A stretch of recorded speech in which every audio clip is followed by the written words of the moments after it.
ിൽ നിന്നും നീങ്ങി മുകളിലേക്ക് നോക്കിക്കിടന്നു. ഞങ്ങളൊന്നും മിണ്ടാതെ അങ്ങനെ കിടന്നു. മമ്മിയുടെ കണ്ണിൽ നിന്നും കണ്ണുനീർ വാറ്റിയൊഴുകി. ഞാൻ വീണ്ടും മമ്മിയുടെ അടുക്കൽ നീങ്ങി കൈകൾ മേലേക്ക് വെച്ചു. മുമ്പ് കിടന്ന പോലെ കിടന്നു.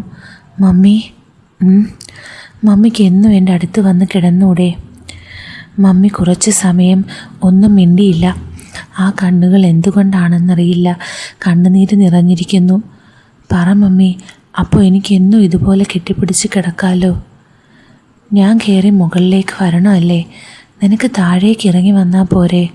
സത്യം? ഇവൻ്റെ കാര്യം. ഇപ്പോൾ ആദ്യം ആ ലൈറ്റൊന്ന് ഓഫ് ചെയ്യ്. നാളെ എനിക്ക് ജോലിക്ക് പോകേണ്ടതാ. ഞാൻ ലൈറ്റ് കെടുത്തി വീണ്ടും പഴയ പോലെ മമ്മിയെ വാരി പുണർന്ന് കിടന്നു. ആ മേനയിൽ നിന്നും പ്രത്യേക സുഗന്ധം വീണ്ടും മൂക്കിലേക്ക് തുളഞ്ഞു കയറി. അടുത്ത ദിവസം കണ്ണു തുറന്നതും മമ്മിയെ അടുത്ത് കാണാനില്ല. ഇന്നലെ രാത്രി നടന്ന കാര്യങ്ങൾ തലച്ചോറ് സൂചി കൊണ്ടൊരു കുത്തു നൽകി. ഞാൻ എഴുന്നേറ്റ് താഴേക്ക് പോയി. മമ്മിയെ കണ്ടില്ല. സമയം ഒരുപാടായി. മമ്മി ജോലിക്ക് പോയി കാണും. ഇന്നലെ നടന്ന കാര്യങ്ങൾ ഓരോന്നായി കൺമുന്നിൽ കണ്ടുകൊണ്ടിരുന്നു. എന്തൊക്കെയാ ഇന്നലെ ചെയ്ത് കൂട്ടിയത്? അപ്പോൾ ഉറപ്പായും മമ്മിക്ക് എന്നോട് താല്പര്യമുണ്ട്. അതാലോചിച്ചപ്പോഴേ എൻ്റെ ആള് തലപൊക്കി. നേരെ ബാത്റൂമിലേക്ക് പോയി എല്ലാം കഴിഞ്ഞ് തിരികെ വന്നു. പിന്നെ വൈകുന്നേരമാകാനുള്ള കാത്തിരിപ്പായിരുന്നു. മമ്മിയെ കാണണം എന്ന ചിന്തകൾ മാത്രം മനസ്സിൽ കുത്തി നിറഞ്ഞു. അച്ചുവിനെ വിളിച്ച് കുറച്ച് സമയം സംസാരിച്ചു. അവൾ വെക്കേഷൻ ആഘോഷിക്കാനായി ദുബായിൽ പോവുകയാണ്. വിസയൊക്കെ റെഡിയായി, അധികം വൈകാതെ പോകും.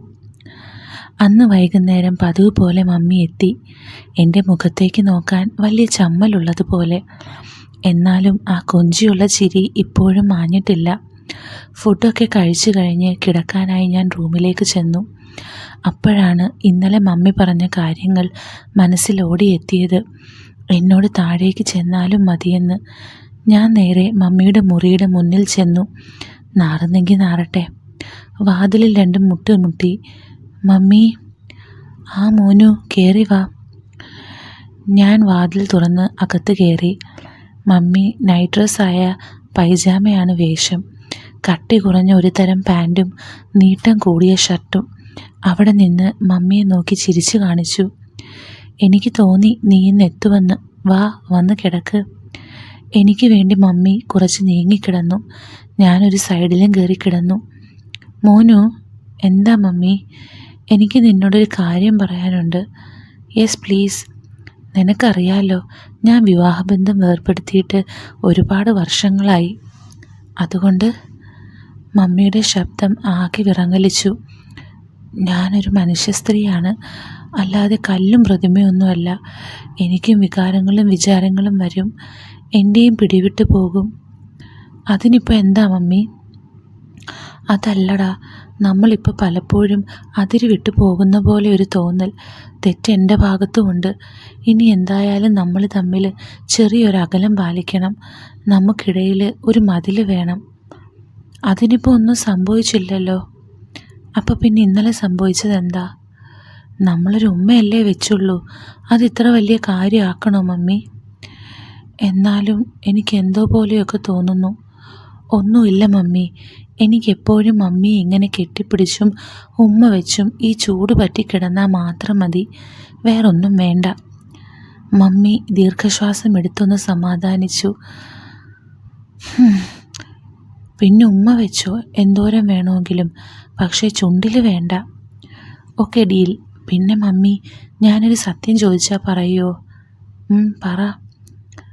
മമ്മി, പപ്പ പോയ ശേഷം വേറെ ആരെങ്കിലുമായി എന്തെങ്കിലും ആ രീതിയിലുള്ള റിലേഷൻ എന്തെങ്കിലും ഉണ്ടായിട്ടുണ്ടോ? ഇല്ലേ ഇല്ല. സത്യമായിട്ടും? ഇത്ര വർഷമായിട്ടും?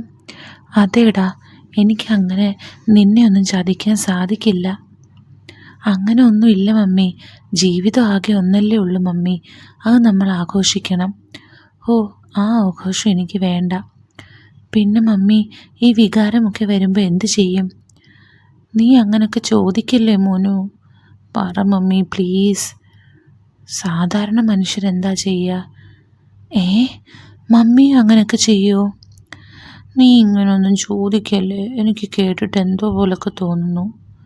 പറ മമ്മി, ഇതൊക്കെ വേറെ ആരറിയാനാ? നിനക്കതൊക്കെ അറിഞ്ഞിട്ട് എന്തിനാ? അറിയാനുള്ള ആഗ്രഹമാണ് മമ്മി, പറ. എന്ന് പറഞ്ഞ ചെയ്യുമെന്ന്. ഞാൻ ശാരീരിക സുഖം അറിഞ്ഞ സ്ത്രീയല്ലേ. അങ്ങനെ ആയിക്കഴിഞ്ഞാൽ എന്തേലുമൊക്കെ ചെയ്തില്ലെങ്കിൽ ബുദ്ധിമുട്ടായിരിക്കും. എന്നും ഡാ ചെക്കാ മതി, നീ എങ്ങോട്ടായി ചോദിച്ചു പോകുന്നത്? ഇതും കൂടി ലാസ്റ്റ്, പ്ലീസ് പ്ലീസ്. ഇവൻ്റെ ഒരു കാര്യം, മാസത്തിൽ 1 2 അല്ലേ 3 അത് മാത്രം. എൻ്റെ ദൈവമേ, ഞാൻ എന്തൊക്കെയായി വിളിച്ച് പറയുന്നേ? മമ്മി ഒന്ന് ആലോചിച്ചു കൊണ്ട് വീണ്ടും പറഞ്ഞു, പിന്നെ മറ്റൊരു രഹസ്യമുണ്ട്. നിന്നോടിത് പറയണമെന്ന് കുറേ നാളായിട്ട് വിചാരിക്കുന്നതാ. എന്താ? നിൻ്റെ പപ്പയില്ലേ, പുള്ളിയും ആ കല്യാണം കഴിച്ച സ്ത്രീയും ഞാൻ ഭാര്യയായിരിക്കുമ്പോൾ തന്നെ ബന്ധമുണ്ടായിരുന്നു. ഞാൻ വേണ്ടാന്ന് പറഞ്ഞിട്ടും അയാൾ ആ ബന്ധം പുലർത്തി. അതാണ് വേർപിരിയലിന് ഏറ്റവും വലിയ കാരണം. ഇത്രയും സുന്ദരിയായ മമ്മി ഇട്ടിട്ട് പോയ കോന്തൻ. ഞാൻ ശബ്ദം താഴ്ത്തി പറഞ്ഞു. എന്നിട്ടും ഞാനൊരു കല്യാണം പോലും കഴിച്ചില്ല. പിന്നെ ഏതാണെന്ന്? കൺട്രോളിൻ്റെ കാര്യമാണോ? മമ്മി തലയാട്ടി പറഞ്ഞു. എന്നാ എനിക്കൊരു കാര്യം കൂടി ചോദിക്കാനുണ്ട്. ഇനി നീ ഒന്നും ചോദിക്കേണ്ട, കിടന്നുറങ്ങാൻ നോക്ക്. ഒന്ന് കെട്ടിപ്പിടിക്കുന്നതിൽ കുഴപ്പമുണ്ടോ മാഡം? അല്ലെങ്കിൽ ഇടയിൽ മതിൽ പണിയണോ? മമ്മി ഒന്ന് ചിരിച്ചുകൊണ്ട് വാ എന്ന രീതിയിൽ തലയാട്ടി. ഞാൻ ആ മേനിയിലേക്ക് പൂണ്ട് കയറി കെട്ടിപ്പിടിച്ച് കിടന്നു. മമ്മിയുടെ ആ സുഗന്ധവും ചൂടും എനിക്ക് സുഖനിദ്ര പകർന്നു. അടുത്ത ദിവസം എഴുന്നേറ്റ് ആദ്യം മമ്മിയാണ് അന്വേഷിച്ചത്. മമ്മിയെ ലക്ഷ്യമാക്കി ഞാൻ അടുക്കളയിലേക്ക് കുതിച്ചു. മമ്മി ജോലിക്ക് പോകാനുള്ള തിരക്കിലാണ്. ഞാൻ നേരെ ചെന്ന് മമ്മിയുടെ 2 കവിളിൽ ഓരോ ഉമ്മ വെച്ചു. അയ്യേ, എന്ത് പണിയാണ് കാണിച്ചത്, പല്ല് പോലും തേക്കാതെ. അല്ല, ഇന്നലെ മമ്മിയല്ലേ വലിയ വീരവാദം മുഴക്കിയത്, എപ്പോൾ വേണേലും ഉമ്മ വെച്ചോളാൻ. നിന്നോട് സംസാരിച്ചിരിക്കാൻ സമയമില്ല, ഞാൻ പോട്ടെ, വൈകി. പിന്നെ അധികം ശല്യപ്പെടുത്താൻ നിന്നില്ല. മമ്മി പോയിക്കഴിഞ്ഞാൽ പിന്നെ സമയം നീങ്ങില്ല. അതുകൊണ്ട് ഗോകുലിനെ വിളിച്ച് കറങ്ങാൻ പോയി. ഒരു സിനിമയും കണ്ട് വൈകുന്നേരമാണ് എത്തിയത്. മമ്മിക്ക് വേണ്ടി കാത്തിരുന്നു. മമ്മി എത്തിയ ശേഷം ഞാൻ അടുത്ത് നിന്ന് മാറിയിട്ടില്ല. എപ്പോഴും ചക്കയുടെയും അടയും പോലെ തൊട്ടുരുമി അടുത്തുണ്ടാകും. മമ്മിയെ സഹായിച്ചും ചിരിപ്പിച്ചും. അന്ന് ഞാൻ മമ്മിയുടെ കൂടെ തന്നെയാണ് കിടന്നത്. ഇടയ്ക്കെപ്പോഴോ ഞെട്ടി എഴുന്നേറ്റ് നോക്കി. നേരത്തെ വെളിച്ചം വീണിട്ടുണ്ട്. 6 മണി കഴിഞ്ഞില്ല. മമ്മി എനിക്ക് പുറംതിരിഞ്ഞ് കിടക്കുന്നുണ്ട്. ഇന്ന് ഞായറാഴ്ചയാണ്, മമ്മിക്ക് പോണ്ട. ഞാൻ കുസൃതി കാട്ടി തുടങ്ങി. പറഞ്ഞറിയിക്കാൻ സാധിക്കാത്ത അനുഭൂതി ആ കൊച്ചു വെളുപ്പാൻ കാലത്ത് തന്നെ കിട്ടി. ഞാൻ അങ്ങനെ തന്നെ വീണ്ടും കിടന്നുറങ്ങി. വീണ്ടും എഴുന്നേറ്റ് നോക്കിയപ്പോൾ മമ്മി അടുത്തില്ല. അടുക്കളയിൽ പണിയിലാണ്. പുട്ടിനുള്ള പൊടി കുഴയ്ക്കുകയാണ്. 2 കൈയിലും പൊടിയാ. ആ നിൽപ്പ് കണ്ടതും എൻ്റെ നിയന്ത്രണം വിട്ടു. നേരെ പോയി പിറകിലൂടെ കെട്ടിപ്പിടിച്ചു നിന്നു. ആ ഷോൾഡറിൽ താടി കുത്തിവെച്ചു. രാവിലെ തന്നെ തുടങ്ങിയോ? ഒന്നങ്ങോട്ട് മാറി നിൽക്കി ചക്ക. ഇല്ലെങ്കിൽ എന്തു ചെയ്യും? ഞാൻ കൈകളെടുത്ത് വയറിൽ കെട്ടിപ്പിടിച്ചു. വയറിലൂടെ കൈകൾ ഓടിച്ചു. കളിക്കല്ലേ, എനിക്ക് ഇക്കിളി ആവുന്നുണ്ട്. എന്നാ അതങ്ങോട്ട് സഹിച്ചോ എന്ന് പറഞ്ഞുകൊണ്ട് ഞാൻ തുടർന്നു. മമ്മി ഒന്ന് കുതറി മാറി. മമ്മിയുടെ കയ്യിലുണ്ടായിരുന്ന പൊടി എൻ്റെ മുഖത്ത് തേച്ചു. മുഖം വൈറ്റ് വാഷ് ചെയ്ത പോലെയായി. എന്നിട്ട് മമ്മി എന്നെ നോക്കി അട്ടഹസിച്ചു. എനിക്കൊട്ടും പിടിച്ചു നിൽക്കാൻ സാധിച്ചില്ല. ഞാൻ ആ പൊടി കുഴച്ചിരുന്ന പാത്രത്തെ മുഴുവനായി മമ്മിയുടെ തലയിലേക്ക് കൊട്ടിയിട്ടു. മമ്മിയുടെ മുടിയും മുഖവും ഡ്രസ്സിലും വരെ പൊടി കൊണ്ട് നിറഞ്ഞു. മമ്മിയുടെ കോപം കൊണ്ട് ജ്വലിച്ചു. അപകടം മനസ്സിലാക്കി ഞാൻ ഓടാനൊരുങ്ങിയതും മമ്മി എൻ്റെ കോളറിൽ പിടുത്തമിട്ടു. സോറി മമ്മി, സോറി, അറിയാതെ പറ്റിയതാ, സോറി. എനിക്കൊരു സോറിയും കേൾക്കണ്ട, മര്യാദയ്ക്ക് കഴുകി തന്നോ? ശരി, സമ്മതിച്ചു, പിടിവിട്. മമ്മി എൻ്റെ കയ്യിൽ വലിച്ചു പിടിച്ച് ബാത്റൂമിലേക്ക് നടന്നു. നിലത്തേക്കിരുന്നു. മര്യാദയ്ക്ക് മുഴുവൻ കഴുകിക്കളഞ്ഞ് കുളിപ്പിച്ചിട്ട് തന്നിട്ട് പോയാൽ മതി. എന്നായി ഉടുപ്പ് മാറ്റ്. അയ്യട മോനെ, ഇങ്ങനെ തന്നെ കുളിപ്പിച്ചാൽ മതി. തുണിയില്ലാതെ കുളിപ്പിച്ചാലേ കുളിയാകൂ. ഊരിക്കള മമ്മി. ദേ, വൃത്തികേട് പറഞ്ഞാൽ എൻ്റെ കയ്യിൽ നിന്ന് മേടിക്കും. ഇങ്ങനെ കുളിപ്പിച്ച് തന്നാൽ മതി. ഞാൻ ആ ഹാൻഡ് ഷവർ എടുത്ത് മമ്മിയുടെ മേലേക്ക് അടിച്ചു. അരിപ്പൊടി മുഴുവൻ കഴുകിക്കളഞ്ഞു. അതോടൊപ്പം ആ നൈറ്റി കൂടി നനഞ്ഞ് ശരീരത്തോടൊട്ടി. എൻ്റെ കണ്ണുകൾ പലവട്ടം ആ ശരീരം മുഴുവൻ കവർന്നു. മതി, ഇനി മോൻ പോയി മമ്മിക്കിടാനൊരു ഡ്രസ്സും ഒരു തോർത്തും എടുത്തിട്ട് വാ. ആ ശരി. ഞാൻ കേട്ട പാതി മമ്മിയുടെ റൂമിലേക്ക് വിട്ടു. അലമാര തുറന്നു. നൈറ്റിയും പല പല സാധനങ്ങളും ഉണ്ട്. അതിൻ്റെ ഒരു മൂലയിൽ നിന്നും ഒരു കുട്ടി നിക്കറും ഒരു ഷർട്ടും എടുത്തു. പിന്നെ അടിയിൽ നിന്ന് ഒരു പിങ്ക് കളർ ഇന്നറും അതിൻ്റെ കൂടെ ഒരു തോർത്തും എടുത്ത് മമ്മിയുടെ കയ്യിൽ കൊടുത്തു. പോയി അടുക്കള തുടക്ക് എന്ന് പറഞ്ഞുകൊണ്ട് മമ്മി അതും വാങ്ങി വാതിൽ പൂട്ടി. കുറച്ചു കഴിഞ്ഞതും അകത്ത് നിന്നു ഒച്ച, എന്തോന്നായി കൊണ്ടുവന്നത്? ഇത് ഞാൻ ഉറങ്ങുമ്പോൾ മാത്രം ഇടുന്നതാ. അത് കുഴപ്പമില്ല മമ്മി, ഇവിടെ വേറെ ആര് വരാനാ? പോയി വേറെ ഡ്രസ്സ് എടുത്തതാടാ. പറ്റില്ല, അത് തന്നെ ഇട്ടാൽ മതി. ഈ ചെക്കൻ്റെ കാര്യം. ശേഷം ഞാൻ മമ്മി ഇറങ്ങി വരാനായി കാത്തിരുന്നു. മമ്മി പതുങ്ങി പതുങ്ങി ഇറങ്ങി വന്നു. ആ നിക്കർ കഷ്ടിച്ച് തുടയുടെ പകുതി വരെ കാണൂ. ആ തുടുത്തുടുത്ത വെളുത്ത തുടകൾ കണ്ട് എൻ്റെ കണ്ണ് തള്ളി. ഒരു രോമം പോലുമില്ല. കാലിൽ നേരിയ വണ്ണമുള്ള ഒരു വെള്ളിക്കൊലുസ് നിന്തിളങ്ങി. സൂപ്പറായിട്ടുണ്ട് മമ്മി ഈ ഡ്രസ്സിൽ. അയ്യേ, എനിക്ക് നാണാകുന്നു ഇതൊക്കെ ഇട്ട് നടക്കാൻ. ഒന്ന് പോ മമ്മി, ഞാനല്ലേ കാണുന്നുള്ളൂ. ആദ്യം ഒന്നും നാണിച്ചെങ്കിലും പിന്നെ മമ്മി ഉഷാറായി. അന്ന് മുഴുവൻ മമ്മി അങ്ങനെ തന്നെയാണ് നടന്നത്. ഞാൻ അന്ന് മുഴുവൻ മമ്മിയുടെ കൂടെ ഉണ്ടായിരുന്നു. ഉച്ച കഴിഞ്ഞ് ഞാനും മമ്മിയുടെ കൂടെ വ്യായാമത്തിന് ചേർന്നു. കുറച്ച് ദിവസങ്ങൾ കൊണ്ട് തന്നെ ഞങ്ങൾ വല്ലാതെ അടുത്തു. രണ്ടിണക്കുരുവിയെപ്പോലെ ഞാനും മമ്മിയും ആ വീട് മുഴുവൻ പാറി പാറി നടന്നു. അന്ന് രാത്രിയും എൻ്റെ ഉറക്കം മമ്മിയുടെ മേനിയിൽ പതിഞ്ഞായിരുന്നു. അന്ന് രാത്രി കിടക്കുമ്പോൾ മമ്മി ഒരു കാര്യം ആവശ്യപ്പെട്ടു. ഹയർ സ്റ്റഡീസുള്ള കുറേ ഫോം എന്നെ കൊണ്ട് ഒപ്പിടിയിപ്പിച്ചു. പലതും പുറത്തേക്കുള്ളതൊക്കെയാണ്. ഒരുപാട് സെൻറ്റിമെൻറ്റ്സ് ഒക്കെ പറഞ്ഞാണ് ഞാൻ സമ്മതിച്ചത്. പിന്നെ കിട്ടില്ല എന്ന തോന്നലും. അടുത്ത ദിവസം മമ്മിയുടെ ഫോൺ കോൾ കേട്ടാണ് ഞാൻ ഉണർന്നത്. കോൾ എടുത്തതും മമ്മി ഡ്രസ്സെല്ലാം പാക്ക് ചെയ്ത് വെക്കാൻ ആവശ്യപ്പെട്ടു. മമ്മിക്ക് കുറച്ച് ദിവസത്തേക്ക് അവധി കിട്ടിയിട്ടുണ്ട്. ഉച്ചയ്ക്ക് മുമ്പ് പുറപ്പെടണം. റെഡിയായി നിൽക്കാൻ ആവശ്യപ്പെട്ടു. ഞാൻ സന്തോഷം കൊണ്ട് തുള്ളിച്ചാടി. പക്ഷെ അതിനൊട്ടും ആയുസ്സുണ്ടായില്ല. പോകുന്നത് മമ്മിയുടെ വീട്ടിലേക്കാണ്, അച്ചച്ചൻ്റെ കൂടെ കുറച്ച് ദിവസം നിൽക്കാൻ. മമ്മി എത്തി. ഞങ്ങൾ ബാഗും സാധനങ്ങളും കയറ്റി വണ്ടി വിട്ടു. മമ്മി തന്നെയാണ് ഓടിക്കുന്നത്. എന്തായാലും സിറ്റി വിടാൻ കുറച്ച് സമയമെടുക്കും. നല്ല ട്രാഫിക്കാണ്. എൻ്റെ കണ്ണുകൾ ഉറക്കം തൂങ്ങി അടഞ്ഞു. ഞെട്ടിപ്പിടഞ്ഞ് കണ്ണു തുറന്നു. കാർ ഇപ്പോഴും ഓടിക്കൊണ്ടിരിക്കുകയാണ്. എന്തൊരു ഉറക്കമാടാ ഇത്? എത്ര സമയം എന്ന് വെച്ചിട്ടാടാ? ഞാനൊന്ന് കണ്ണുകൾ ചിമ്മി ചിമ്മി ചുറ്റും നോക്കി. വലിയ വലിയ കെട്ടിടങ്ങളൊന്നും തന്നെ കാണുന്നില്ല. നഗരത്തിൻ്റെ തിരക്കുകളൊന്നും കാണുന്നില്ല. ചുറ്റും കാടുകൾ നിറഞ്ഞിരിക്കുന്നു. വിണ്ടുകീറിയ വഴിയിലൂടെ വാഹനം മന്ദം മന്ദം നീങ്ങിക്കൊണ്ടിരിക്കുന്നു. റോഡിൻ്റെ ഇരുവശങ്ങളിലും ആൾതാമസം ഉള്ളതായി തോന്നുന്നില്ല. ഞങ്ങളുടെ വണ്ടി എതിരാളികളില്ലാത്തതുപോലെ വഴി കീഴടക്കി മുന്നോട്ട് കുതിച്ചു. എവിടെ എത്തി? നമ്മൾ എത്താറായോ? ഇല്ല, 1 മണിക്കൂർ കൂടി പോകാനുണ്ട്. നീ എന്തേലും സംസാരിച്ചിരുന്നേ. എനിക്ക് ഈ വണ്ടി ഓടിച്ച് ബോറടിക്കുന്നു. എനിക്കൊരു ചായ കുടിച്ചാൽ കൊള്ളായിരുന്നു. ആകെ ഒരു ക്ഷീണം പോലെ. അടുത്ത് എവിടെയെങ്കിലും കട കണ്ടാൽ നിർത്താം. പിന്നെ മോനു, ഒരു കാര്യം അവിടെ ചെല്ലുമ്പോൾ പ്രത്യേകം ശ്രദ്ധിക്കണം. എന്ത്?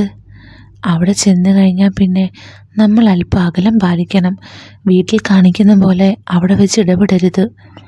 അതെന്താ മമ്മി? അവരൊക്കെ പഴയ ആളുകളല്ലേ. നമ്മുടെ പോലെ മോഡേൺ ലൈഫ് ആൻഡ് ബിഹേവിയർ ഒന്നും അവിടെയുള്ള ആളുകൾക്ക് ദഹിക്കില്ല.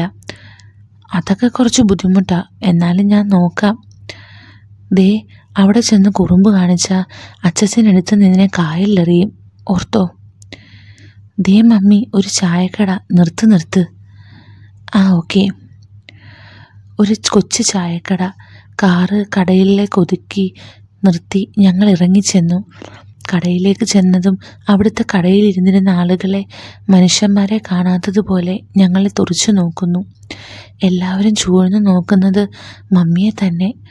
ഒരു വിധത്തിൽ ചായ കുടിച്ച് അവിടെ നിന്നും ഇറങ്ങി. വീണ്ടും വണ്ടി നീങ്ങി തുടങ്ങി. ഡാ, ഞാൻ പറഞ്ഞതൊക്കെ ഓർമ്മയുണ്ടല്ലോ. എന്നാൽ സംസാരിക്കാതിരിക്കുക എന്നൊക്കെ പറഞ്ഞാൽ ബുദ്ധിമുട്ടല്ലേ? സംസാരമൊന്നും കുഴപ്പമില്ല. നിൻ്റെ ഈ കാണുമ്പോൾ ദേഹത്തേക്കുള്ള തൊട്ടുരുമലില്ലേ, അത് വേണ്ട എന്നേ ഉദ്ദേശിച്ചുള്ളൂ. ഓക്കെ, സമ്മതിച്ചു. വണ്ടി ദൂരങ്ങൾ വേഗത്തിൽ താണ്ടി. കാടുകൾ ഒഴിഞ്ഞു തുടങ്ങി. ചുറ്റും കണ്ണെത്താ ദൂരത്തിൽ റബ്ബർ മരങ്ങൾ. ഇപ്പോൾ ഒരു വണ്ടിക്ക് മാത്രം പോകാവുന്ന ഒരു റോഡിലൂടെയാണ് പോയിക്കൊണ്ടിരിക്കുന്നത്. എതിരെ ഒരു വണ്ടി വന്നാൽ തീർന്നു. വെളിച്ചം കടന്നു ചെല്ലാത്ത രീതിയിൽ വലിയ മരങ്ങൾ തഴച്ചു നിൽക്കുന്നു. അടുത്ത് കണ്ട ഒരു ചെറിയ പള്ളി ചൂണ്ടിക്കാട്ടി മമ്മി പറഞ്ഞു, ഇതാ ഞങ്ങളുടെ പള്ളി. പിന്നെ ഞങ്ങൾ ടാറിട്ട റോട്ടിൽ നിന്ന് തിരിഞ്ഞ് ഒരു മണ്ണിട്ട വഴിയിൽ കയറി. അതും ഒരു റബ്ബർ കാടിൻ്റെ ഉള്ളിലൂടെ ഉള്ള വഴിയാണ്. അന്ധകാരം വെളിച്ചത്തെ കുറേശ്ശെ മായ്ച്ചു കൊണ്ടിരുന്നു. അതോടൊപ്പം ആ തഴച്ചു നിൽക്കുന്ന മരങ്ങളും. അതിലൂടെ കുറച്ചു നേരം സഞ്ചരിച്ച് ഞങ്ങൾ ഒരു വലിയ ഓടിട്ട വീടിൻ്റെ മുന്നിൽ നിന്നു. വീട് കണ്ടപ്പോൾ എനിക്ക് മനസ്സിലായി, ഇത് തന്നെ സ്ഥലം. വഴിയിൽ മറന്നെങ്കിലും വീട് ഓർമ്മയിൽ നിന്ന് മാഞ്ഞിട്ടില്ല. വണ്ടി തുറന്ന് ഞാൻ പുറത്തേക്കിറങ്ങി. ഫുൾ AC ഇട്ട് കാറിലിരുന്നതിനേക്കാളും കുളിരുണ്ട് പുറത്ത്. ഇതുവരെ സിറ്റിയിൽ വീട്ടിൽ ശ്വസിച്ചിരുന്ന പൊടിയും അഴുക്കും നിറഞ്ഞ വായുവിൻ്റെ പകരം തണുപ്പും ശുദ്ധവുമായ വായു മൂക്കിൽ കയറി. 2-3 ബ്രീത്ത് എടുത്തതും കൂടുതൽ ഉന്മേഷവും സന്തോഷവും അനുഭവപ്പെട്ടു. കാറിൽ നിന്നും ബാഗും പറക്കിയെടുത്ത് ഉമ്മറത്തേക്ക് നടന്നു. അച്ചച്ചനും പുള്ളിയെ നോക്കുന്നൊരു ചേച്ചിയും മുന്നിൽ ഞങ്ങളുടെ വരവും നോക്കി നിൽക്കുന്നുണ്ട്. ആൾക്കിപ്പോൾ നല്ല പ്രായമായിട്ടുണ്ട്. മുമ്പ് കണ്ടിരുന്ന ആളെയല്ല. പ്രായം നന്നായി തളർത്തിയിട്ടുണ്ട്. മുമ്പ് വന്നപ്പോൾ റബ്ബർ വെട്ടാനും മറ്റും ഓടി നടന്നിരുന്ന ആളാ. എന്നെ കണ്ട് ഒന്ന് ചിരിച്ചു കാണിച്ചു. മോനെ, ഓർമ്മയൊക്കെ ഉണ്ടോ ഈ അച്ചച്ചനെ? എത്ര നാളായി കണ്ടിട്ട്? പിന്നെ ഓർമ്മയില്ലാതെ? അച്ചച്ചന് സുഖമല്ലേ? സുഖം തന്നെ മോനെ. നിങ്ങൾ അകത്തേക്ക് കയറ്. മോളെ, നിനക്ക് സുഖമല്ലേ? പിന്നെ നല്ല സുഖം. അടുത്ത് നിൽക്കുന്നയാളെ ഞങ്ങൾക്ക് പരിചയപ്പെടുത്തി. ഇത് ദേവകി. ഈ വീട്ടിലെ പാചകമടക്കം എല്ലാം ഇവളാ നോക്കുന്നത്. ഒരു 45 വയസ്സ് തോന്നിക്കുന്ന ചേച്ചി ഞങ്ങളെ നോക്കി ചിരിച്ചു കാണിച്ചു. മക്കളെ, നിങ്ങൾ ഒരുപാട് നേരം വണ്ടി ഓടിച്ച് വന്നതല്ലേ, പോയി ഒന്ന് കുളിച്ച് വിശ്രമിച്ച് വാ. ദേവകി, ഇവർക്ക് ആ തുടച്ചിട്ട മുറികൾ കാണിച്ചു കൊടുക്ക്. മമ്മി താഴെ ഒരു റൂമിൽ തന്നെയാണ്. അതോടെ താഴത്തെ മുറികൾ മുഴുവൻ നിറഞ്ഞു. എനിക്കുള്ള മുറി മുകളിലാണ്. ചേച്ചി എന്നെയും വിളിച്ച് ഒരു മരത്തിൻ്റെ പടികൾ കയറി മുകളിലെത്തിച്ചു. പഴയ റൂമാണെങ്കിലും നല്ല സൗകര്യമുണ്ട്. ചേച്ചിയുടെ വീട് ഇവിടെ അടുത്താണോ? അതെ, നടക്കാനുള്ള ദൂരമുണ്ട്. അപ്പോൾ ഇവിടെ തന്നെയാണോ രാത്രി നിൽക്കുന്നത്? അതെ, അച്ഛനിടയ്ക്ക് ശ്വാസം മുട്ടലുണ്ടാവാറുണ്ട്. അതാരെങ്കിലും ഇവിടെ വേണം. ചിലപ്പോൾ ഞാൻ, അല്ലെങ്കിൽ എൻ്റെ ഭർത്താവ്, ആരെങ്കിലും ഇവിടെ നിൽക്കും. ഭർത്താവ് എന്ത് ചെയ്യുന്നു? ഇവിടെ തന്നെ റബ്ബർ വെട്ട്. മോൻ്റെ പഠിത്തം കഴിഞ്ഞോ? ആ, ഇപ്പോൾ അവധിയാ. ഞാൻ എന്നാൽ താഴേക്ക് ചെല്ലട്ടെ. മോനൊന്ന് മേല് കഴുകി വാ. ഞാൻ കഴിക്കാൻ എന്തെങ്കിലും എടുത്ത് വെക്കാം. ശരി ചേച്ചി. പിന്നെ ഇത്രയും തണുപ്പിൽ എൻ്റെ പട്ടി കുളിക്കും. വെറുതെ നിന്നിട്ട് തന്നെ കൈയും കാലും മരവിക്കുന്നു. ഞാൻ വന്ന ഡ്രസ്സ് മാറ്റി വേറെ ഒരു ജോഡി ഡ്രസ്സ് എടുത്തിട്ടു. ഫോൺ എടുത്ത് നോക്കി. നെഞ്ചൊന്ന് മിന്നി. തരി പോലും റേഞ്ചില്ല. അയ്യോ, ഇനി അച്ചുവുമായി ഉടക്കേണ്ടി വരും. വരുന്നിടത്ത് വെച്ച് കാണാം. ഞാൻ താഴേക്ക് ഇറങ്ങി ചെന്നു. തണുപ്പ് കൊണ്ട് മരവിച്ച കൈകൾ ഞാൻ കൂട്ടി ശക്തിയിൽ ഉരച്ചു. താഴെ എല്ലാവരും ഒത്തുകൂടിയിട്ടുണ്ട്. മമ്മി ഒരു നൈറ്റിയാണ് വേഷം. വീട്ടിലിടുന്ന പോലെ ഇറുകിയതല്ല. പിന്നെ ഒരുമിച്ചിരുന്ന് ഭക്ഷണം കഴിച്ചു. മരച്ചീനിയും നാട്ടുകോഴിക്കറിയും. ഒരുപാട് എരിവുണ്ടായിരുന്നു. അതിനുശേഷം ഞങ്ങൾ വീട് മുഴുവൻ ചുറ്റി നടന്നു. ഞാൻ ഒരു കാര്യം അപ്പോഴാണ് ശ്രദ്ധിച്ചത്. TV ഇല്ല, മിക്സിയില്ല, ഫ്രിഡ്ജില്ല. എന്തിന്? ഫോണിൽ റേഞ്ച് പോലും ഇല്ല. 4 ദിവസം ഇതൊന്നും ഇല്ലാതെ ജീവിക്കേണ്ടി വരും. രാത്രിയായപ്പോൾ മമ്മി ഒരു കട്ടിയുള്ള പുതപ്പ് എൻ്റെ കയ്യിൽ കൊണ്ട് തന്നു. അല്ലെങ്കിലും ഇതില്ലാതെ ഉറങ്ങാൻ പറ്റില്ല. മമ്മി, ഇവിടെ ഫോണിൽ റേഞ്ച് ഒന്നുമില്ലല്ലോ. ഇവിടെ കറണ്ട് എടുത്തിട്ട് കുറച്ചേ ആയിട്ടുള്ളൂ. അപ്പോഴാണ് റേഞ്ച്. അപ്പോൾ അത്യാവശ്യം ഫോൺ വിളിക്കാൻ എന്താ ചെയ്യുക? നിനക്ക് ആരെയും അത്യാവശ്യമായി വിളിക്കാനും മാത്രം? പറ മമ്മി. ഉള്ളിലൊരു ലാൻഡ് ഫോൺ ഉണ്ട്. സ്തോത്രം, അതേലും ഉണ്ടല്ലോ. ശരി, നീ പോയി കിടന്നോ. മമ്മി തിരിഞ്ഞു നടന്നു. ഞാൻ ചുറ്റും ഒന്ന് നോക്കി. ആരുമില്ല എന്നുറപ്പിച്ച് വയറിലൂടെ വട്ടം പിടിച്ച് നിർത്തി. നല്ല തണുപ്പാ മമ്മി, നമുക്ക് മുകളിൽ കിടക്കാം ഒരുമിച്ച്. മമ്മി ശക്തിയിൽ കൈപിടിവിച്ചു. ഡാ, നിന്നോട് ഞാൻ പറഞ്ഞതാ മര്യാദയ്ക്ക് ഇരുന്നോണോ എന്ന്. എന്താ മമ്മി, പ്ലീസ് പോയി കിടക്കാൻ നോക്ക് ചെക്ക. മമ്മി ഒന്ന് ഇളിച്ചു കാണിച്ചുകൊണ്ട് നടന്നുപോയി. ഞാൻ മുകളിലേക്ക് നടന്നു. റൂമിൻ്റെ തൊട്ടടുത്ത് ഒരു ബാൽക്കണിയുണ്ട്. അവിടെ പോയി കുറച്ച് സമയം ഇരുന്നു. ഒരു കൊടുങ്കാട്ടിൽ ഏറുമാടത്തിലിരുന്ന് നോക്കുന്ന പോലെ എനിക്ക് തോന്നി. വല്ലാതെ കുളിര് പുതപ്പെടുത്ത് പുതച്ച് അവിടെ ഇരുന്നു. ഉറക്കം വന്നപ്പോൾ പോയി കിടന്നു. അടുത്ത് മമ്മിയില്ലാത്തത് കൊണ്ട് ഉറക്കം വരാതെ തിരിഞ്ഞും മറിഞ്ഞും കിടന്നു. അടുത്ത ദിവസം രാവിലെ ഏതൊക്കെയോ വർത്താനം കേട്ടാണ് എഴുന്നേറ്റത്. എഴുന്നേറ്റ പാടെ ജനാലയിലൂടെ എത്തി നോക്കി. വീടിൻ്റെ മുന്നിൽ കുറച്ച് ആളുകൾ തടിച്ചു കൂടിയിട്ടുണ്ട്. റബ്ബർ ടാപ്പ് ചെയ്യാനുള്ള ആളുകളാണെന്നാണ് തോന്നുന്നത്. ഞാൻ എഴുന്നേറ്റ് താഴേക്കിറങ്ങി. ദേവകി ചേച്ചിയും ഒരാളും കൂടി വീടിൻ്റെ മുന്നിൽ എന്തോ സംസാരിച്ച് നിൽക്കുന്നുണ്ട്. അത് ചേച്ചിയുടെ ഭർത്താവായിരിക്കാനാണ് സാധ്യത. ഞാൻ മമ്മിയെ തിരഞ്ഞു. ആ വലിയ വീടിൻ്റെ ഓരോ മുറികളിലേക്കുള്ള വഴി മനസ്സിലാക്കാൻ വരെ പാടാണ്. മമ്മി എന്തൊക്കെയോ ചെയ്ത് അടുക്കളയിലുണ്ട്. മാക്സിയിലുള്ള ആ നിപ്പ് എന്നെ മാടി വിളിക്കുന്നു. ഞാൻ സംയമനം പാലിച്ചുകൊണ്ട് മനസ്സിനെ അടുക്കി നിർത്തി. നന്നായി ഉറങ്ങിയോ മോനു? ഉറങ്ങി, എന്നാലും മമ്മി അടുത്തില്ലാത്തതിൻ്റെ ഒരു ഷൂ. മമ്മി വിരൽ ചുണ്ടിൽ വെച്ച് കണ്ണുരുട്ടി പേടിപ്പിച്ചു. ഞാൻ തലയാട്ടി. നീ ഇന്നലെ വാതിലടച്ചല്ലേ കിടന്നത്? യെസ്. എന്തേ? ഇല്ലെങ്കിൽ വല്ല മരപ്പട്ടിയോ മലമ്പാമ്പോ വന്ന് കയറും. ഓ ദൈവമേ, മമ്മി എന്നെ എങ്ങോട്ടായി കൂട്ടിക്കൊണ്ട് വന്നത്? കൊല്ലാനാണോ? ഞാൻ ഉള്ളത് പറഞ്ഞെന്നേ ഉള്ളൂ. നീ പോയി പല്ലൊക്കെ തേച്ചിട്ട് വാ. ബാത്റൂം പുറത്തുണ്ട്, കഴിക്കാനെടുക്കാം. ഞാൻ പുറത്തേക്കിറങ്ങി. അടച്ചുറപ്പൊന്നും ഇല്ലാത്ത പഴയൊരു ബാത്റൂം. കയറി കാര്യങ്ങൾ സാധിച്ചു. പിന്നെ ഫുഡ് കഴിച്ചു. മമ്മിയോട് എപ്പോഴും അടുത്തിടപഴകാൻ സാധിക്കില്ല. ആ ചേച്ചി എപ്പോഴും മമ്മിയുടെ കൂടെ കാണും. അച്ചച്ചൻ വീടിൻ്റെ ഉമ്മറത്ത് ഒരു ചാരുകസേരയിൽ ഇരിക്കുന്നുണ്ട്. പുള്ളി ഇപ്പോഴും ചില പണം പലിശ കൊടുപ്പും കാര്യങ്ങളും ഉണ്ട്. അതുകൊണ്ട് ആളുകൾ തുടരെ തുടരെ വന്നുകൊണ്ടിരിക്കും, പണം വാങ്ങാനും കൊടുക്കാനും. പുള്ളിയുടെ അടുത്ത് പോയി കുറച്ച് കുശലം പറഞ്ഞ ശേഷം ഞാൻ പറമ്പിലേക്ക് നടന്നു. 4 അതിർത്തിയും കാണാൻ സാധിക്കാത്ത രീതിയിൽ ഏക്കർ കണക്കിന് സ്ഥലത്താണ് വീടിരിക്കുന്നത്. അത് മുഴുവൻ റബ്ബർ കാടും. ഓരോ മൂലകളിൽ ആളുകൾ മരത്തെ കുത്തി പാലെടുക്കുന്നുണ്ട്. പണ്ട് വന്നപ്പോൾ കണ്ട ഓർമ്മയിൽ പിറകുവശത്തെ ഇടനാഴിയിലൂടെ നടന്നു. 500 മീറ്റർ പോകാനുണ്ട്. ഒടുവിൽ ഞാൻ അവിടെ എത്തി. തെളിഞ്ഞ കണ്ണുനീർ പോലെ ഒഴുകുന്ന ഒരരുവി. നല്ല ഫാസ്റ്റിൽ വെള്ളമൊഴുക്കുണ്ട്. ആ അരുവി നോക്കി നിൽക്കാൻ തന്നെ എന്ത് രസമാണ്. പിന്നെ വീണ്ടും തിരിഞ്ഞു നടന്നു. നടക്കുന്ന വഴിയിൽ ചുറ്റും ഒരാൾ പൊക്കത്തിൽ കാട്ടുചെടികൾ മുളച്ച് നിൽക്കുന്നുണ്ട്. അതിൻ്റെ നടുവിലൂടെ ഒരു നേരിയ വര പോലെ വഴി. നടന്നു നീങ്ങിയപ്പോൾ എതിരെ മമ്മിയും ദേവകി ചേച്ചിയും ബക്കറ്റിൽ തുണിയുമായി വരുന്നു. അരുവിയിൽ കഴുകാനുള്ള പോക്കായിരിക്കും. എന്നെ കണ്ടപ്പോൾ തന്നെ മമ്മി പറഞ്ഞു, എങ്ങോട്ടാ നീ ചുറ്റി നടക്കുന്നത്? ഞാൻ ചുമ്മാ. മോനെ സൂക്ഷിക്കണം, കഴിഞ്ഞ ദിവസം ഈ വഴിയിലൊരു മൂർഖൻ പാമ്പിനെ കണ്ടതാ. അത് പറഞ്ഞത് ചേച്ചിയാണ്. ശരി, നോക്കിക്കോളാം. ഞാൻ അവരെ കടന്നുപോയി. പണിയെടുക്കുന്ന ഒരാളുടെ അടുത്ത് പോയി നോക്കി. മോൻ അങ്ങ് നിൻ്റെ കൊച്ചുമോനാണല്ലേ? അതെ ചേട്ടാ. എവിടെയാ താമസമൊക്കെ? കൊച്ചിയിലാണ്. അച്ചച്ചൻ ഇവിടുത്തെ വലിയ പ്രമാണി ആയതുകൊണ്ട് എല്ലാവർക്കും എന്നോടൊക്കെ നല്ല ബഹുമാനമാണ്. ഞാൻ അയാൾ ചെയ്യുന്ന കാര്യങ്ങൾ നോക്കി നിന്നു. ചേട്ടാ, ഈ ടാപ്പ് ചെയ്യുന്നത് എന്നെ കൂടെ പഠിപ്പിക്കാവോ? പിന്നെന്താ, മോൻ വാ. പിന്നെ ഞാൻ അയാളുടെ പുറകെ കൂടി. നല്ലൊരു മനുഷ്യൻ, എന്നെയും ചെയ്യാൻ പഠിപ്പിച്ചു. മരങ്ങൾ തഴച്ചു വളർന്ന് നിൽക്കുന്നത് കൊണ്ടാവണം ഒരു തരി സൂര്യപ്രകാശം പോലും അകത്തേക്ക് കയറുന്നില്ല. മഴക്കാറുള്ളതുപോലെ അന്തരീക്ഷം മങ്ങിയിരിക്കുകയാണ്. പിന്നീട് അതൊക്കെ കഴിഞ്ഞ് എല്ലാവരും വീട്ടിലേക്ക് തിരികെ വന്നു. ചായക്കുള്ള സമയമാണ്. മമ്മിയുണ്ട് സഹായിക്കാൻ. അവിടെയുള്ള സകലമാല കഴുകൻ കണ്ണുകളും മമ്മിയെ കൊത്തി വലിക്കുന്നുണ്ട്. ചായ വെക്കാനായും മറ്റും ഓരോ ആവശ്യത്തിന് കുനിയുമ്പോഴും എല്ലാവരും ആർത്തിയോടെ മമ്മിയെ കാർന്നു തിന്നുന്നു. അവരെയും കുറ്റം പറയാൻ സാധിക്കില്ല. അത്രയും സ്ട്രക്ചറാണ് ആ ബോഡിക്ക്. എനിക്കത് കണ്ട് കുറച്ച് പ്രയാസം തോന്നിയെങ്കിലും വേറെ ഒന്നും പറയാൻ നിന്നില്ല.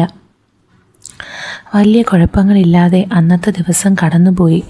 വൈകുന്നേരം ആകുമ്പോൾ തണുപ്പ് ഓരോ ഡിഗ്രി കുറഞ്ഞു കുറഞ്ഞ് കിടക്കാറാകുമ്പോൾ പൂണ്ടു വിറയ്ക്കുന്ന അവസ്ഥയാണ്. അടുത്ത ദിവസം ഒന്നും ചെയ്യാനില്ലാതെ വെറുതെ ഇരിക്കുന്ന സമയം മമ്മി അടുത്തേക്ക് വന്നു. കയ്യിൽ കാറിൻ്റെ താക്കോൽ വെച്ച് തന്നു. മോനു, നീ വണ്ടി ഒന്ന് സ്റ്റാർട്ട് ചെയ്ത് ഒന്ന് ഓടിച്ചിട്ട് വാ. തണുപ്പി കിടക്കുന്നതല്ലേ, ബാറ്ററി ഡൗൺ ആകും. ചെല്ല്. ശരി. പിന്നെ ദൂരേക്കൊന്നും പോകരുത്, അറിയാത്ത വഴിയാണ്. Yes madam, noted. ഞാൻ കാറുമായി ചുറ്റാനിറങ്ങി. നല്ല ഭംഗിയുള്ള ഗ്രാമം, തീരെ ജനസംഖ്യ കുറവ്, വഴിയിലൊന്നും ആരെയും കാണാനില്ല. പെട്ടെന്നതാ ഒരു ആക്റ്റീവയിൽ ഒരു കൊച്ചു സുന്ദരി ഒറ്റ നോട്ടത്തിൽ തന്നെ മനം കവർന്നു. ഞാൻ അവളുടെ പുറകെ വിട്ടു. അവൾ ഓടിച്ചു പോകുന്നതിൻ്റെ പിറകിൽ ഞാനും പോയി. ആ വണ്ടി ഞാൻ വന്ന വഴിയെ തന്നെയാണ് പോകുന്നത്. അവസാനം ഞങ്ങളുടെ വീടിൻ്റെ അകത്തേക്ക് തന്നെ കയറി വീടിൻ്റെ മുന്നിൽ നിർത്തി. ഞാനും കാറ് നിർത്തി വേഗത്തിൽ അവളുടെ അടുത്തേക്ക് ചെന്നു. എന്തൊരു ഭംഗിയാണ് ഇവൾക്ക്, തനി നാടൻ ബ്യൂട്ടി. എവിടെയോ അച്ചുവിനെ കാണുന്ന പോലെ. എന്നെ കണ്ടതും അവൾ തുറിച്ചു നോക്കി. ആരാ, എന്തു വേണം? അതിന് നീ ഏതാ? നല്ല ഗാംഭീര്യം നിറഞ്ഞ ശബ്ദം. ഞാനിവിടുത്തെ കൊച്ചുമോനാ. അവളൊന്ന് നാക്ക് കടിച്ചു. അയ്യോ സോറി, ഞാൻ ആളറിയാതെ. ഞാൻ ഹോം നേഴ്സാണ്, ഇവിടുത്തെ അപ്പൂപ്പനെ നോക്കുന്ന. ഓ അത് ശരി. പുള്ളി എവിടെ, അകത്തുണ്ടോ? റൂമിൽ കാണും. എന്നാൽ ഞാൻ പോയി മരുന്ന് കൊടുക്കട്ടെ. ആ പിന്നെ എന്താ പേര്? സാന്ദ്ര. പിന്നെ കുട്ടി എന്താ ഈ മുഖത്ത് തേക്കുന്നത്? ഞാനൊന്നും തേക്കുന്നില്ലല്ലോ, എന്താ? പിന്നെങ്ങനെ ഇത്രയും സൗന്ദര്യം? അവൾ നാണിച്ച് ചിരിച്ചുകൊണ്ട് അകത്തേക്ക്. ഞാനും പിറകെ നടക്കാൻ ഒരുങ്ങിയതും മമ്മി അതാ എന്നെ കണ്ണുരുട്ടി നോക്കി കൈകൾ കെട്ടിവെച്ച് വാതിൽപ്പടിയിൽ ചാരി നിൽക്കുന്നു. അവൾ മമ്മിയെ കടന്ന് അകത്തേക്ക് കയറി. ഞാൻ നടക്കാൻ ഓങ്ങി വെച്ച കാല് പിറകിലേക്ക് വലിച്ചു. മമ്മി എന്നെ കൈകൊണ്ട് വിളിച്ചു. ഞാൻ അടുത്തേക്ക് ചെന്നതും എൻ്റെ ചെവിയിൽ പിടിച്ച് പിച്ചി. നിന്നോട് ഞാൻ പറഞ്ഞല്ലേ മര്യാദയ്ക്കിരിക്കണമെന്ന്. അയ്യോ സോറി, പിടിവിട്. അവൻ്റെ ഒരു ഒലിപ്പിക്കൽ. മമ്മി ചെവിയിൽ നിന്ന് വിട്ട് അകത്തേക്ക് പോയി. ആ പ്രവൃത്തിയിൽ മമ്മിയിൽ നിന്ന് ചെറിയൊരു കുശുമ്പ് എനിക്ക് അനുഭവപ്പെട്ടു. അവളെ കണ്ടപ്പോഴാണ് അച്ചുവിൻ്റെ കാര്യം ഓർമ്മയിലേക്ക് കയറി വന്നത്. ഞാൻ ഫോണും എടുത്ത് പറമ്പിലൂടെ റേഞ്ച് നോക്കി നടന്നു. ഒടുവിലൊരു സ്ഥലത്തെത്തിയപ്പോൾ ഒരു കട്ട കാണിച്ചു. ഞാൻ അതിൻ്റെ തൊട്ടടുത്തുള്ള മരത്തിൽ കയറി. അപ്പോൾ 2 കട്ട കിട്ടി. കോള് ചെയ്യാൻ തുടങ്ങി. ഹലോ എബി, ഞാൻ എത്ര വട്ടം വിളിച്ചു, കിട്ടുന്നുണ്ടായില്ല. നീ എന്താ ഒന്ന് വിളിക്കാതിരിക്കുന്നത്? ഞാൻ പെട്ടിരിക്കുക, മമ്മിയുടെ വീട്ടിലാണ്. ഈ കാട്ടുമുക്കി റേഞ്ചൊന്നുമില്ല. പിന്നെ എബി, ഞാൻ നാളെ ദുബായിലേക്ക് പോകും മോർണിംഗ്. പിന്നെ വിളിക്കാൻ പറ്റിയെന്ന് വരില്ല. തിരിച്ചു വരുമ്പോൾ മാസങ്ങളെടുക്കും ചിലപ്പോൾ. നീ കേൾക്കുന്നുണ്ടോ? ആ കേൾക്കുന്നുണ്ട്. ചിലപ്പോൾ റേഞ്ച് ഇപ്പോൾ പോകും. എന്താ എബി, കേൾക്കുന്നില്ല? ടീ ഫോൺ കട്ടായി. ഞാൻ മരത്തിൽ നിന്നും താഴെ ഇറങ്ങി. അങ്ങനെ അവളും അകന്നു പോവുകയാണ്. മനസ്സിൽ ചെറിയ വിങ്ങൽ. മമ്മിയുടെ സാമീപ്യം മാറ്റി നിർത്തിയാൽ അന്നും വേറെ പ്രശ്നങ്ങളൊന്നുമില്ലാതെ കടന്നുപോയി. 3-ാം ദിവസം ഒട്ടും പിടിച്ചു നിൽക്കാൻ സാധിക്കുന്നില്ല. എങ്ങനെയും മമ്മിയോടടുക്കണം, ആ മേനി സുഗന്ധം ആസ്വദിക്കണം. അതുമാത്രമായി ലക്ഷ്യം. മനസ്സാകെ വെങ്ങിപ്പൊട്ടി. ദേവകി ചേച്ചി എപ്പോഴും മമ്മിയുടെ വാലുപോലെ കാണും. ഞാനൊരവസരത്തിനായി കാത്തു നിന്നു. ഉച്ച കഴിഞ്ഞ് കാണും. ഞാൻ വീടിൻ്റെ മുന്നിലിരിക്കുകയാണ്. ദേവകി ചേച്ചി ഡ്രസ്സൊക്കെ മാറ്റി കയ്യിലൊരു കവറുമായി പോകുന്നു. എവിടെ പോണു ചേച്ചി? ഞാൻ ഒന്ന് വീട്ടിലേക്ക്. ഭർത്താവിന് നല്ല സുഖമില്ല. അപ്പം മോളോട് ചോദിച്ചപ്പോൾ വീട്ടിലേക്ക് പൊക്കോളാൻ പറഞ്ഞു. എന്നിട്ട് ഇന്ന് തന്നെ വരുമോ? നാളെ വന്നാൽ മതിയെന്നാണ് മോള് പറഞ്ഞത്. എന്നാ ചേച്ചി പൊയ്ക്കോ. മനസ്സിൻ്റെ കോണിൽ എവിടെയോ മന്ദാരം പൂവിട്ടു. ചേച്ചി പോയി കഴിഞ്ഞതും മമ്മിയെ നോക്കി ഞാൻ പാഞ്ഞു. മമ്മിയെ നോക്കിയിട്ട് കാണുന്നില്ല. ഒടുവിൽ മമ്മി അതാ ദൂരെ ബക്കറ്റുമായി അരുവിയിലേക്ക് പോകുന്നു. ഞാനും പുറകെ വെച്ചു പിടിച്ചു. ഒരു മരത്തിൻ്റെ മറവിൽ ഒളിച്ചു നിന്നു. മമ്മി തിരിച്ചു വരാനായി. അരമണിക്കൂറുകൾ കൂടുതൽ അവിടെ നിന്നു.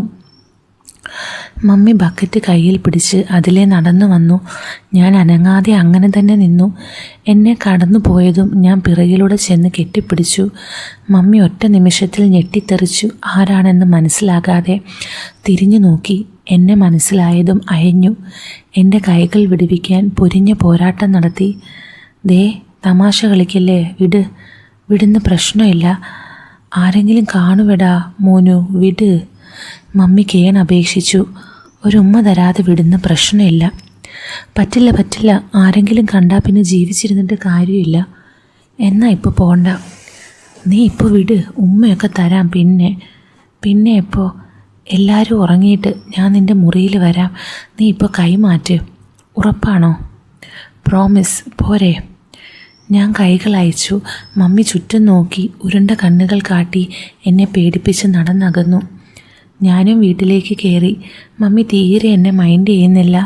ഞാനാ ചെയ്തതൊട്ടും ഇഷ്ടപ്പെട്ട് കാണില്ല. ഭക്ഷണം എടുത്തു തന്നപ്പോഴും എന്നെ അവഗണിച്ചു. ഞാൻ റൂമിലേക്ക് ചെന്ന് കിടന്നു. ഒരു റാന്തൽ വെളിച്ചം റൂമിലുണ്ട്. മമ്മി ചതിക്കുമോ എന്ന ചിന്ത മനസ്സിൽ തങ്ങി നിന്നു. സമയം ഒരുപാട് പോയി. എനിക്ക് നല്ല നിരാശയും ദേഷ്യവും ഒരുപോലെ കടന്നു വന്നു. പെട്ടെന്ന് വാതിലിൽ മുട്ട് കേട്ടു. ഞാൻ എഴുന്നേറ്റ് പോയി വാതിൽ തുറന്നതും മമ്മി ഓടി അകത്തേക്ക് കയറി വാതിലടച്ചു. എന്താ നിൻ്റെ പ്രശ്നം? ഞാൻ ആ മേനയിലേക്ക് വീണ് കെട്ടിപ്പിടിച്ച് ചിണുങ്ങി പറഞ്ഞു. എനിക്ക് പറ്റുന്നില്ല മമ്മി അടുത്തില്ലാതെ പറ്റുന്നില്ല. എനിക്കെപ്പോഴും സംസാരിച്ചുകൊണ്ടിരിക്കണം.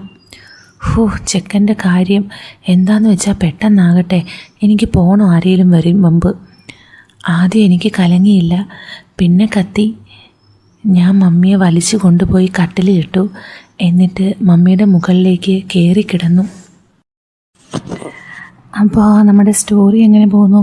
ഇഷ്ടപ്പെട്ടോ? അപ്പോൾ ഇതിൻ്റെ ബാക്കി ഒരു ചെറിയ പോർഷൻ ഞാൻ നമ്മുടെ ടെലിഗ്രാം ചാനലിലായിരിക്കും ഇടുന്നത്. ചാനലിലെ ലിങ്ക് ഞാൻ ഡിസ്ക്രിപ്ഷനിലോ കമൻറ്റ് ബോക്സിലോ കൊടുത്തേക്കാം. ബാക്കി നിങ്ങൾ അവിടെ പോയി കേൾക്കണേ. എന്നിട്ട് നിങ്ങളുടെ കമൻസ് പറയണം എന്താണെന്ന് വെച്ചാൽ, ഇഷ്ടപ്പെട്ടോ ഇല്ലയോ എന്നുള്ളത് കേട്ടോ. അപ്പോൾ നമുക്ക് വീണ്ടും കാണാം. With love, Aleena.